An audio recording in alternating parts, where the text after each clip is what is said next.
Hi guys, today I'm going to be reading Judges 6, and 7. 1 to 7 and 25. That's chapter 6 and 7. Yeah, chapter 6 and 7. The Israelites did evil, did evil in the Lord's sight. So the Lord handed them over to the Midianites for 7 years. The Midianites were so cruel that the Israelites made hiding place for themselves in mountains, caves, and strongholds. Whenever the Israelites planted their crops, marauders from Midian, Amalek, and the people of the east would attack Israel, camping in the land and destroying the crops as far away as Gaza. They left the Israelites with nothing to eat, taking all the sheep, goats, cattle, and donkeys. These enemy hordes, coming with their livestock and tents, were as thick as locusts. They had arrived on droves of camels and too numerous to count, and they stayed in the land until they were stripped bare. So Israel was reduced to starvation by the Midianites, and the Israelites cried out for the Lord to help. When they cried out to the Lord because of Midian, the Lord sent a prophet to the Israelites. He said, "This is what the Lord, the God of Israel, says: I brought you up out of slavery in Egypt." I just had to have a drink, guys. I rescued from the Egyptians and all those that have oppressed you. I drove out your enemies and gave you their land. I told you, I'm the Lord your God, and you must not worship the gods of the Amorites in whose land you now live. But you have not listened to me. Then the angel of the Lord came and sat beneath the great tree of Ophrah, which belonged to Joash and the clan of Abiezer. How do I pronounce that? What verse number is it? 1 sec, everybody. 11. Abiezer. Humans got in the tree of Terebinth tree, which was in Ophrah, which belonged to Josah, the Abiezrite. Yeah, okay. Abiezrite. Okay, Abby is right. Sorry about that, guys. Gideon, the son of Joash, was threshing sorry if I can't pronounce these things right. It's hard because it sounds like a blah, blah, blah, blah. Okay, anyway, so the wheat at the bottom of a wine press had to hide the grain from the Midianites. The angel of the Lord appeared to him and said, "Mighty hero, the Lord is with you." "Sir," Gideon replied, "if the Lord is with us, then why has this all happened to us? And where did all the miracles our ancestors told us about? Didn't they say the Lord brought us up out of Egypt?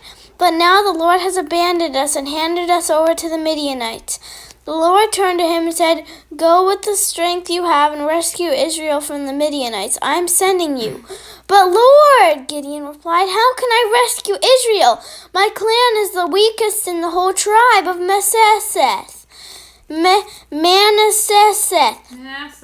Manasseh, and I am the least of my entire family. And if you hear my mom's voice in the background, like helping me pronounce stuff, she's helping me, okay, guys? Don't be like, why is she in the background? She's just helping me, okay?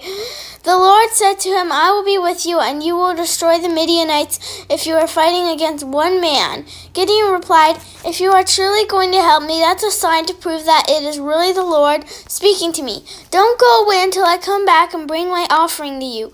He answered, "I will stay here until you return." Gideon hurried home. He cooked a young goat with a basket of flour. He baked some bread without the yeast, and then carrying the meat in the basket and the broth in the pot, he brought it out to them and presented them to the angel who was under the great tree. The angel of God said, "Place the meat and the unleavened bread on this rock and pour broth over it." And Gideon did as he was told. Then the angel of the Lord touched the meat and bread with the tip of the staff in his hand, and fire flamed up the rock and consumed all he had brought. And the angel of the Lord disappeared. When Gideon realized that it was the angel of the Lord, he cried out, "Oh, sovereign Lord, I'm doomed! I've seen the angel of the Lord face to face." "It's all right," said the Lord replied. "Do not be afraid. You will not die." Then Gideon built an altar to the Lord, and there named it Yahweh Shalom, which meant the Lord is peace.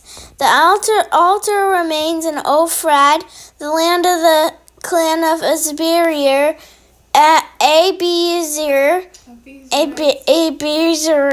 Abiezerites to this day. The night that the Lord said to Gideon, "Take your second bull from your father's herd, the one that is 7 years old. Pull down your father's altar to Baal and cut down the Ashereth and the pole standing beside it.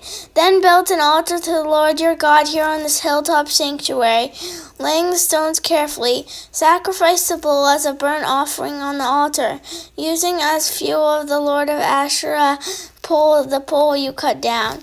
Then Gideon took 10 of his servants and did as the Lord had commanded.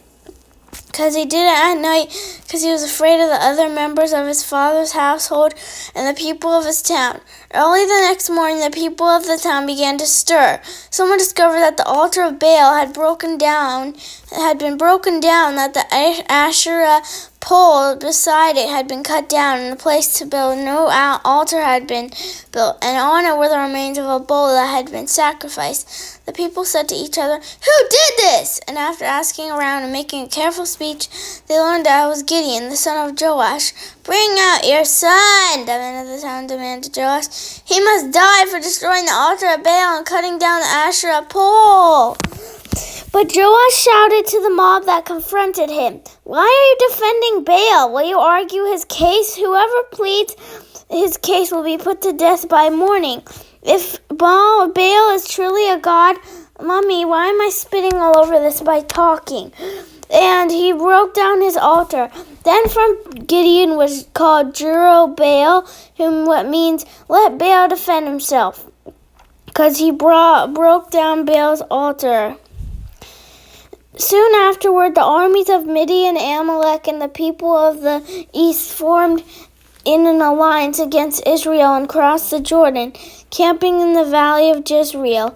The Spirit of the Lord clothed Gideon with power. He blew the ram's horn and called to the arms, and the men of the clan of Abiezer came to him. He also sent messengers throughout Manasseh, Asher, Zebulun, and Naphtali,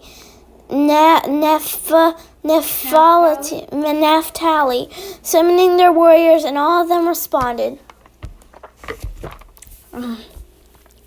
Then Gideon said to God, "If you are truly going to rescue Israel, as you promised, prove it to me in this way. I will put wool fleece on the threshing floor tonight." Sorry about that. "If the fleece is wet with dew in the morning, but the ground is dry, I'll let you know that you're going to help me rescue Israel as you promised."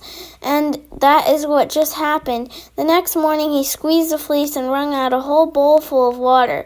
Then Gideon said to God, "Please don't be angry with me, but make me one more request. Let me use the fleece for one more test. This time the fleece will remain dry when the ground around it is wet with dew." So that night God did as Gideon asked. The fleece was dry in the morning, but the ground was covered with dew. How many more chapters? Just chapter 7. So I just read Judges 6. So now we're going to go to chapter 7. So Jerubbaal, that is Gideon, got his army up and went as far as Spring of Harod. The armies of Midian were camped north of them in the valley of the hill of Moreh. The Lord said to Gideon, "You have too many warriors with you. If I let all of you fight in the Midianites, the Israelites will boast to me that they're saved by themselves by their own strength." However, he told the people, "Whoever is timid or afraid may leave this mountain and go home." So 22,000 of them went home. And guys, I'm not sick, okay? I'm not sick. It just sounds like I am. We're leaving only, and 10,000 were willing to fight. I'm tired, everybody. Like, a little bit tired, but not really. That's why I sound sick, but I'm not sick, okay? Stop it. So the Lord told Gideon, "There are still too many. Bring them down into the spring, and I will test them to determine who will go with you and who will not." I need deodorant. And sorry about that, guys. And When Gideon took his warriors down to the water, the Lord told him, divide the men into two groups. In the one group who put all those cups of water in their hands and lap it up with their tongues like dogs. And the other group who kneel down and drink them from their mouths in the stream. What if there's like fish and junk in it? You're going to get a mouthful of fish. Little fish. Only of 300 men drank from their hands. All the others got down on their knees and drank with their mouths to the stream. The Lord said to Gideon, with these 300 men I will rescue you and give you victory of all of the Midianites. Send all the others home. So Gideon collected the provisions and ram's horns, and all the other warriors sent them home. But he kept the 300 men with him. The Midianite camp was in the valley just below Gideon. That night the Lord said, get up, go down to the Midianite camp, so I have given you victory over them. But if you are afraid to go attack, go down to the camp, you listen to what the Midianites are saying, and you are greatly encouraged. Then you'll be eager to attack. So Gideon took Purah and went down to the edge of the enemy camp. The armies of Midian, Ahimelech, and the people of the east settled in a valley like a swarm of locusts. Their camels were like grains on the sands of the seashore, too many to count. Gideon crept up just as a man telling his companion about a dream. The man said, I had this dream where I had a loaf of barley bread came tumbling down into the Midianite camp. It hit our tent, knocked it over, and turned it over and knocked it flat. His companion answered, your dream can only mean one thing. God has given Gideon, the son of Joash, the Israelite, victory over Midian and all of its allies. Bless me. And when Gideon heard this dream and its interpretation, he bowed to worship before the Lord. And he returned to the Israelite camp and shouted, get up, for the Lord has given you victory over the Midianite hordes. He divided the 300 men in 3 groups and gave each a ram horn and a clay jar with a torch in it. And he said to them, keep your eyes on me. When I come to the edge of the camp, do just as I do. As soon as I and those with me blow the ram's horn, too, all around the camp, and shout, for the Lord and for Gideon. Just then it was after midnight.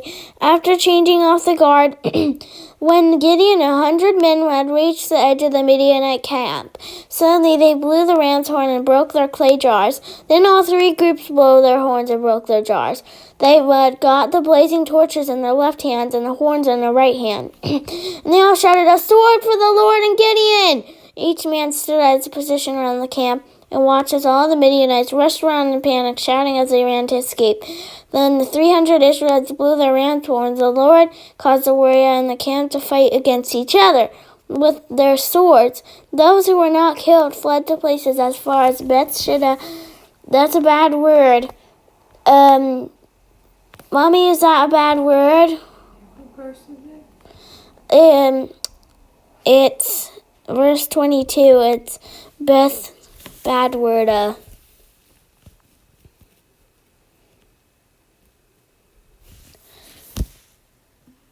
Is that a bad word? Beth-Acacia. No. Oh. Beth-Acacia.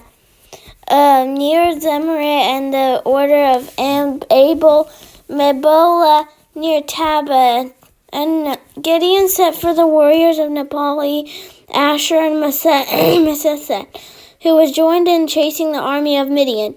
Gideon also sent messengers throughout the hill country of Ephraim, saying, come down to attack the Midianites. Cut them off at the shallow crossing of the Jordan River at Beth-barah. So the men of Ephraim did as they were told, and they captured Oreb and Zeb, the 2 Midianite commanders, killing Oreb at the rock of Oreb and Zeb at the winepress of Zeb, and continued to chase the Midianites. Afterwards, the Israelites brought the heads of Oreb to Gideon, who was by the Jordan River. So I just read that, guys. Goodbye.